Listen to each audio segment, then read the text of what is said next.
Boa noite, está começando pela rede CNT de televisão, o Jogo do Poder, um espaço aberto para discussão política. Nós aqui da CNT acreditamos que o debate, o contraditório, é ponto de partida para o exercício de um dos direitos mais fundamentais, o de ser informado com absoluta correção e transparência. Esse é o objetivo, esse é o propósito do Jogo do Poder, que tenho o prazer de receber hoje o ministro do Esporte, Leonardo Pisciani. Boa noite, ministro. Boa noite, Ricardo. Boa noite a todos. Para participar da entrevista, eu convidei também o jornalista Luiz Erlange. Boa noite, Erlange. Boa noite a todos. Vamos agora às principais notícias da semana, diretamente de Brasília. Olá, eu sou José Marcelo Santos, direto de Brasília, com o resumo das principais notícias da semana. Mais um escândalo de corrupção em Brasília. Desta vez, a investigação é sobre um esquema que desviava recursos da saúde no Distrito Federal. A presidente da Câmara Legislativa, Celina Leão, e os integrantes da mesa diretora foram afastados pela Justiça. O Ministério Público investiga o pagamento de propina a parlamentares. Eles teriam aprovado a utilização de 31 milhões de reais em restos a pagar do orçamento da saúde para favorecer uma empresa que presta serviços de UTI ao governo do Distrito Federal em troca de dinheiro. Inicialmente, o dinheiro era para a construção de unidades de atendimento. O Congresso Nacional tenta regulamentar o uso de bloqueadores de celulares nos presídios. União, estados e empresas de telefonia fazem um jogo de empurra-empurra sobre de quem é a responsabilidade de impedir o uso dos aparelhos. Enquanto isso, a população sofre as consequências. Só nos últimos 2 meses, a população de 42 cidades do Nordeste presenciou mais de 100 atos criminosos que intimidaram a população, a polícia e o governo. Alguns em retaliação à instalação de um bloqueador de celular na penitenciária de Parnamirim, no Rio Grande do Norte. Em tempos de aumento na inadimplência, a estratégia de alguns advogados para receber dívidas tem provocado polêmica. Eles usam uma brecha no Código de Processo Civil para tentar suspender a carteira de motorista ou passaporte dos maus pagadores. Na interpretação dos advogados, o novo Código Civil dá aos juízes poderes para usar medidas indutivas, coercitivas, mandamentais ou subrogatórias necessárias para o cumprimento da ordem judicial.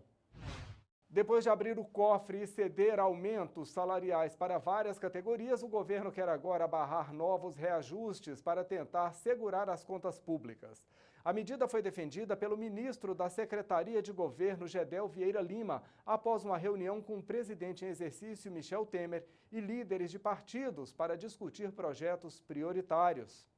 Eu vou ficando por aqui, mas te espero na edição nacional do Jogo do Poder Notícias. É na quinta-feira, às 11 da noite. Até lá! Nós voltamos com o Jogo do Poder, recebendo o ministro do Esporte, Leonardo Pisciani. Ministro, os Jogos Olímpicos que terminaram recentemente foram um sucesso. No entanto, meses antes da realização dos Jogos, nós tivemos várias notícias publicadas no Brasil e no exterior que apontavam para um desastre. Eu queria recordar algumas dessas manchetes. Aí, Washington Post, Rio 2016 será a Olimpíada da Sujeira.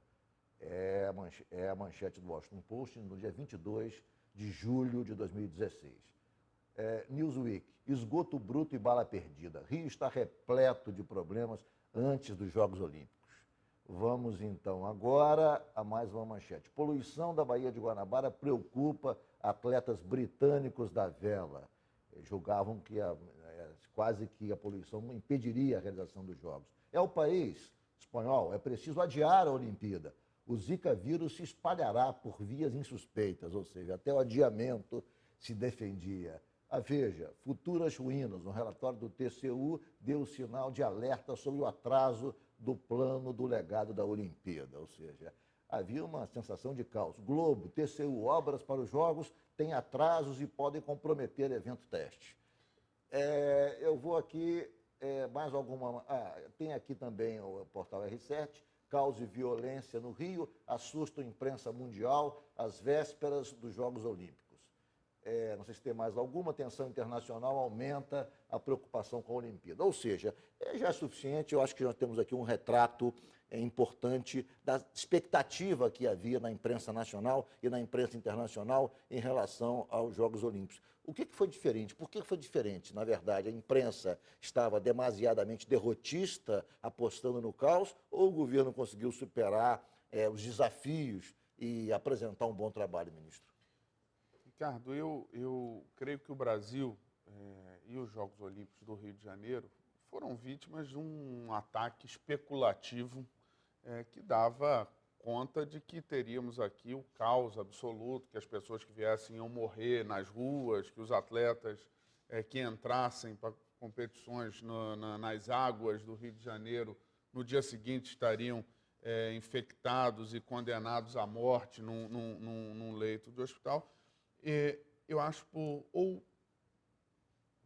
absoluto desconhecimento, e eu acho que houve muito desconhecimento, sobretudo da imprensa internacional, que adotou um tom bastante alarmista em relação aos Jogos Olímpicos. O Brasil, o Rio de Janeiro, sempre tiveram um longo período de preparação para os Jogos Olímpicos, 7 anos de preparação, e tivemos 3 candidaturas olímpicas na tentativa de sediar as Olimpíadas de 2004 e 2012, que não deram certo, e a de 2016. Portanto, nós já tínhamos sido objeto de uma minuciosa análise por parte do Comitê Olímpico Internacional sobre as condições do país e da cidade de sediarem os Jogos Olímpicos.